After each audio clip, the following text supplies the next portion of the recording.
नमस्कार, आप देख रहे हैं लाइव इंडिया हर पल। मैं हूं आपके साथ रेखा मिश्रा। धनबाद जिले के मधुबन थाना अंतर्गत बीसीसीएल की खरखरी कोलियरी के जंगल में आउटसोर्सिंग कंपनी हिलटॉप की चारदीवारी निर्माण के विवाद ने गुरुवार को हिंसक रूप ले लिया।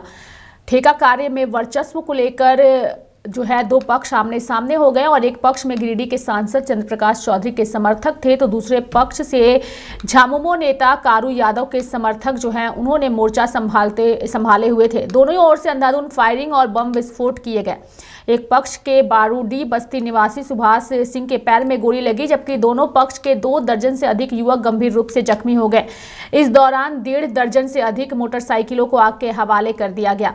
इस घटना में एसडीपीओ को भी वो गोली लगी, जिसके बाद उन्हें भी अस्पताल में भर्ती कराया गया। यह मामला बेहद ही तूल पकड़ चुका है फिलहाल, और घायल एसडीपीओ से मिलने के लिए वो जयराम महतो भी पहुंचे और इन्होंने इसको लेकर के एक सवालिया निशान भी खड़ा कर दिया। जिस तरीके से पुलिसों की सुरक्षा, एसडीपीओ की सुरक्षा को लेकर के और साथ ही पत्रकारों की सुरक्षा को लेकर के भी उन्होंने हेमंत सोरेन को पत्र लिखा है।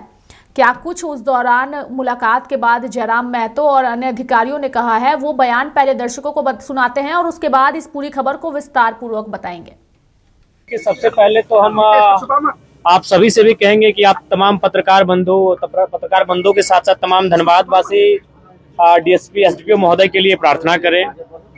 हालांकि उनसे मिले, उनका बॉडी मूवमेंट कर रहा है और ये सुखद संदेश है, लेकिन फिर भी हम चाहेंगे सभी उनके लिए प्रार्थनाएं करें, उनके लिए दुआ करें कि उन्हें कुछ ना हो। और इस अवस्था में, इस घड़ी में एज ए असेंबली का मेंबर होने के नाते, इस राज्य का निवासी होने के नाते मैं पुलिस महकमा के साथ, पुलिस परिवार के साथ खड़ा हूं और मैं भी प्रार्थना करता हूं, मैं भी दुआएं करता हूं कि डीएसपी महोदय आदरणीय बड़े भाई पुरुषोत्तम सिंह जी शीघ्र स्वस्थ होकर हमारे बीच उपस्थित होंगे।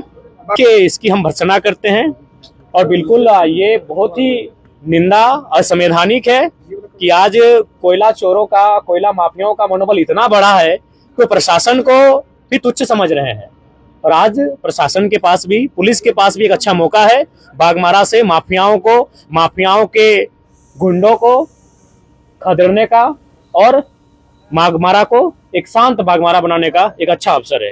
ये बहुत ही असंवैधानिक विषय है कि रैयत जब अपना हक मांगने के लिए जाते हैं तो कुछ गुंडे, जिनको शायद इनडायरेक्ट रूप से कंपनी के लोग ही हायर करते हैं, उनके माध्यम से लहूलुहान किया जाता है उस सरजमी को। और आज उस लहूलुहान की कीमत एक काबिल, एक जाबाज अफसर को घायल होकर चुकानी पड़ रही है। ये बहुत ही दुर्भाग्य का विषय है। इसीलिए मैं प्रेस के माध्यम से पूरे, चूंकि यहाँ आईजी डीआईजी महोदय भी आए हैं, यानी उत्तरी छोटा नागपुर रेंज के सभी बड़े पदाधिकारी आए हैं पुलिस के, तो मैं उनको स्पष्ट कहूंगा कि यही अवसर है, बाघमारा जैसे जितने भी एरिया जो माफियाओं के संरक्षण में है, जहां माफियाओं की गिरफ्त में है, उन एरिया को माफियाओं के चुंगल से आजाद कराएं और बिल्कुल डीएसपी महोदय स्वस्थ इलाज का लाभ लेकर जब स्वस्थ होकर फिर से चलने के लिए अपने बाहर घर से आए, उससे पहले माफिया जेल के अंदर होने चाहिए। दोषी हम कहीं ना कहीं सिस्टम को मानते हैं, चाहे उसमें ब्यूरोक्रेट्स रहें, विधायिका के अंग रहें, सबकी मिली भगत है।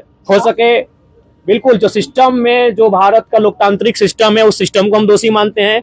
उस सिस्टम में इतनी ताकत नहीं है कि माफियाओं का मुकाबला कर सके। आज माफियाओं का मनोबल इतना बढ़ गया है, कोई एसडीपीओ को पत्थरों से मार रहे हैं। ये बहुत ही दुर्भाग्य का विषय है, ये निंदनीय विषय है। देखिए, ये तो आप भी जानते हैं पत्रकार बंधु, आपसे कोई चीज छुपी नहीं है और हम ये भी चाहेंगे कि पत्रकारों को भी संरक्षण मिले ताकि आप सच्चाइयों को दिखा सके। क्योंकि कुछ दिन पहले छत्तीसगढ़ में जो घटना घटी पत्रकार के साथ, तो उससे कहीं ना कहीं पत्रकार भी भयभीत हैं और पत्रकार चाह के भी इस प्रकार माफियाओं को एक्सपोज नहीं कर पाते हैं। मैं मानता हूं कि आपकी भी मजबूरी कभी आ जाती है कि आप कभी सच्चाई से कभी मजबूरियां आ जाती हैं। इसीलिए आज जब पुलिस के साथ हमला हो रहा है तो पत्रकार भी कभी असहज महसूस करते हैं। और हाल फिलहाल छत्तीसगढ़ में घटना, बहुत ही दुर्दांत घटना हमारे सामने आई है। इस बार जो सदन हम जाएंगे तो पत्रकार, वकील, तमाम उनका भी प्रोटेक्शन एक्ट का हम जिक्र करेंगे, उसे सदन में उठाएंगे। और फिलहाल तो हम आज पूरे उत्तरी छोटा नागपुर रेंज के तमाम जितने भी पुलिस प्रशासन के पदाधिकारी हैं, अफसर हैं, उनसे मैं स्पष्ट कहूंगा ये मौका है। डीएसपी महोदय को ठीक तो होके आएंगे ही, वो मूवमेंट कर रहे हैं, सुखद एक पॉजिटिव संदेश है हमारे लिए, वो ठीक होके आएंगे ही। लेकिन वो ठीक होकर जब ड्यूटी ज्वाइन करने से पहले तमाम माफिया जेल के अंदर होने चाहिए। उनके एक एक शागिर्दों को जेल के अंदर उनका हिसाब होना चाहिए। बिल्कुल, अभी जस्ट हम जब घर जाएंगे, हमने अपने असिस्टेंट को इसकी सूचना दे दी है और केवल हमारे हस्ताक्षर का इंतजार है। वह ड्राफ्टिंग करके हमारे लेटर हेड में इस विषय को रख चुके हैं। ये बहुत ही गंभीर और संकीर्ण मामला है कि एक डीएसपी महोदय के साथ इस तरह का वारदात हुआ। थोड़ा सा उनका स्थिति तो अभी स्टेबल है लेकिन क्रिटिकल है। इधर इलाज चल रहा था, उनको सभी वाइटल पैरामीटर सब नॉर्मल है। सिर पर चोट लगा है, थोड़ा सा सिर पर क्रैक भी हुआ है। उसको फर्दर ट्रीटमेंट के लिए उनका परिवार तरफ से रिक्वेस्ट किया गया था कि उनको दुर्गापुर में ले जाना चाह रहे हैं। उस आधार पर उनको अभी दुर्गापुर फर्दर इलाज के लिए भेजा गया। जो प्रारंभिक तौर से ये पता चला है कि जो ये घटना हुई थी लगभग 12 साढ़े 12 बजे के आसपास धर्मबाद थाना क्षेत्र में दो गुट का आपस में झगड़ा हो गई थी। उसका रिएक्शन में फिर मधुबन थाना क्षेत्र में एक कार्यालय को आग से जला दिया था एक ग्रुप के द्वारा। उसको देखने के लिए इन्होंने गए थे। उस दौरान पीछे से किसी ने वो पत्थर चला लिया था, तो इसमें पत्थर लगाने की बात आ रही है, सामने आ रही है। इसमें हम लोग अभी आगे का जांच कर रहे हैं। इसमें कांड वगैरह दर्ज हो जाएगा और आगे का कार्रवाई किया जाएगा। अभी सब हम तो इधर हॉस्पिटल में आए हैं, सब कुछ देखे हैं, अभी जाके उसको रिव्यू करेंगे, उसमें क्या प्रगति हुआ है। सवाल उठता है सर, जब पुलिस सुरक्षित नहीं है तो आम जनता कैसे सुरक्षित रहेगी, क्या कहना है इसके? देखिए, हमारा तो लॉ एंड ऑर्डर की स्थिति को संभालने के लिए हम लोग जाते हैं। उस समय पर किसी आदमी ने पीछे से पत्थर लगा दिया तो किसी के सिर पर भी लग सकता है, तो उसी हिसाब से ये लगा है। ऐसे नहीं है कि पुलिस असुरक्षित है। हमने ड्यूटी के दौरान वो पहले का घटना है, इसी घटना का पहले का है। जो डीएसपी साहब का चोट लगा है उसका पहले का घटना है। अभी कहाँ भेजा गया उन्हें? अभी उनको दुर्गापुर मिशन हॉस्पिटल में उनको लेके गए हैं उनके परिवार के द्वारा। सभी चीज को अभी पूरा देखेंगे, देखने के बाद भी इसमें कोई बयान कर सकते हैं।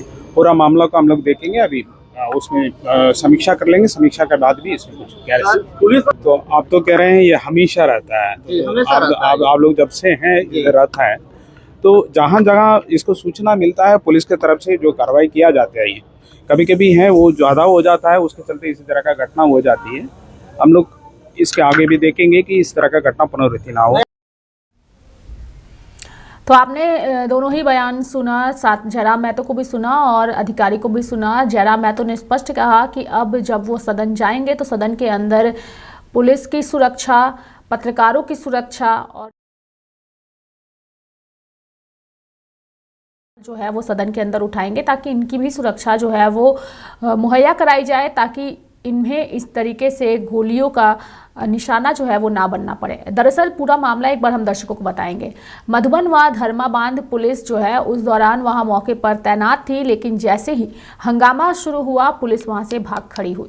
बाद में बाघमारा अनुमंडल के दर्जनों थाने की पुलिस पहुंची। इधर घटना के विरोध में झामुमो समर्थकों ने खरखरी स्थित गिरिडीह सांसद चंद्रप्रकाश चौधरी के आवासीय कार्यालय को तोड़फोड़ करते हुए आग के हवाले कर दिया, जिसके बाद बाघमारा एसडीपीओ पुरुषोत्तम कुमार सिंह के नेतृत्व में पुलिस ने जेएमएम नेता कारू यादव के मार्केट खरखरी तालाब के पास पहुंचकर घटना को अंजाम देने वाले युवकों की तलाश शुरू की। इसी दौरान एक युवक की गिरफ्तारी व मार्केट में पुलिस की तलाशी की सूचना पर जेएमएम नेता कारू यादव भी वहां पहुंचे। पुलिस व कारू यादव के बीच कहासुनी के बाद हाथापाई शुरू हो गई। पुलिस ने कारू यादव को हिरासत में लेकर वाहन में बैठाने का प्रयास किया। कारू के समर्थकों ने पथराव शुरू कर दिया। पथराव में बाघमारा एसडीपीओ गंभीर रूप से जख्मी हो गए। उसके बाद पुलिस वहां से निकल गई।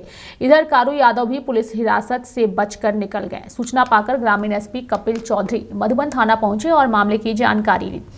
दरअसल पूरा मामला हम आपको बताएंगे। खरखरी जंगल में हिलटॉप कंपनी की चारदीवारी निर्माण को लेकर दो पक्षों में पिछले 1 माह से तनाव की स्थिति बनी हुई थी। एक पक्ष का नेतृत्व जेएमएम नेता कारू यादव तो दूसरे पक्ष का नेतृत्व गिरिडीह सांसद चंद्रप्रकाश चौधरी कर रहे थे। आसपास के धर्माबाद, बाबूडीह, देवघर, बाभनाडीह, खरखरी, महेशपुर, नावागढ़ा, फुलरीटांड, सूर्याडीह आदि क्षेत्रों के ग्रामीण दोनों पक्षों में शामिल है। कंपनी ने दोनों पक्षों को चारदीवारी निर्माण का कार्य दिया था। खरखरी चाणक के कोलडंप की चारदीवारी निर्माण का कार्य खरखरी बस्ती के युवकों को जो है उनकी ओर से जो है दिया गया था, जबकि खरखरी जंगल की बाउंड्री निर्माण का कार्य जेएमएम समर्थक नावा गड़ा के युवकों को दिया गया था। खरखरी जंगल की 4 दीवारी का निर्माण कार्य जेएमएम समर्थक नावागड़ा के युवकों को दिए जाने से स्थानीय युवकों में रोष था। निर्माण स्थल को निजी जमीन बताते हुए सांसद समर्थक इसका विरोध कर रहे थे। दोनों पक्षों ने शक्ति प्रदर्शन के लिए पिछले दिनों वनभोज भी किया था। 2 दिन पूर्व गिरिडीह सांसद चंद्रप्रकाश चौधरी ने रैयत या ग्रामीणों के समर्थन में गोविंदपुर जीएम से वार्ता कर स्थानीय लोगों को प्राथमिकता व रैयतों को मुआवजा देने की बात कहकर निर्माण कार्य बंद करने की हिदायत भी दी थी। उसके बाद बुधवार को ही दूसरे पक्ष ने निर्माण कार्य शुरू कर दिया तो अन्य पक्ष के ग्रामीण गोलबंद हो गए। गुरुवार को भी निर्माण कार्य शुरू किया था, जिसे बंद करने पर विवाद बढ़ा। ग्रामीणों ने 3 जगहों से घेराबंदी कर हमला किया। हजारीबाग के रहने वाले हैं बाघमारा के एसडीपीओ। दरअसल बाघमारा एसडीपीओ पुरुषोत्तम कुमार सिंह ने बाघमारा अनुमंडल कार्यालय सिजुआ में 3 अक्टूबर 2024 में अपना पदभार ग्रहण किया। वह मूल रूप से हजारीबाग के रहने वाले हैं। एसडीपीओ के पिता अशोक कुमार सिंह हजारीबाग के मटवारी में होटल व्यवसायी हैं। बेवजह उन्होंने कहा कि कारू की बात करें, यानी कि जेएमएम नेता की बात करें, तो उनका भी इस पर बयान सामने आया है और कहा है कि बेवजह मेरा नाम घसीटा जा रहा है। झामुमो नेता कारू यादव ने कहा कि इस पूरे मामले में मेरा नाम घसीटा जा रहा है। मैं अपने पिता के श्राद्ध कर्म में लगा हूं। मुझे सूचना मिली कि गुरुवार दोपहर मेरे मार्केट में पुलिस अचानक पहुंचकर बेकसूर स्टाफ को पकड़कर ले जा रही है। मैं मौके पर पुलिस अधिकारी से जानकारी के लिए पहुंचा था, तभी वहां मौजूद पुलिस अधिकारी जबरदस्ती मुझे गाड़ी में बैठा कर ले जाने लगे।